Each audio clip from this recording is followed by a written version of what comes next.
Partout à La Havane, le même décor, des poubelles qui jonchent le sol. Depuis le début de l'embargo américain sur le pétrole début janvier, la capitale est devenue une déchetterie à ciel ouvert. Il y a beaucoup de déchets et maintenant, avec le problème du pétrole, encore plus. Je sais pas, je suggère que les jeunes qui ne travaillent pas ou les prisonniers soient mis au travail pour ramasser les déchets. Je sais pas, qu'ils fassent quelque chose. Pour les 10 millions d'habitants de l'île, la situation est de plus en plus préoccupante.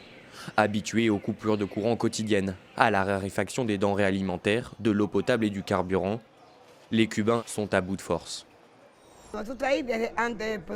Cela dure depuis avant le problème pétrolier et maintenant la situation est grave, critique, très critique. Cela favorise l'apparition de maladies causées par les déchets. S'il vous plaît, faites quelque chose.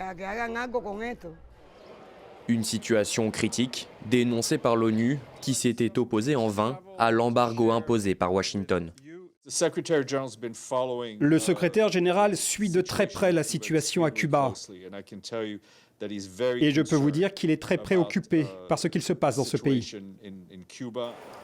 Alors, une reprise du dialogue serait-elle envisageable ?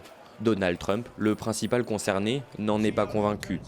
S'il reste évasif sur la possibilité d'une opération d'envergure similaire à la capture de Nicolás Maduro, le président américain l'assure, Cuba va devoir se plier à ces conditions.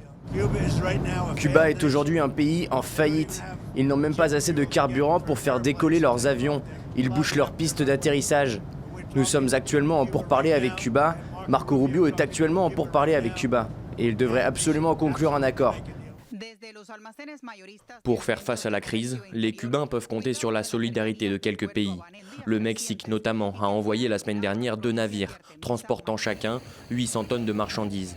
Une goutte d'eau au vu de l'ampleur des besoins de la population.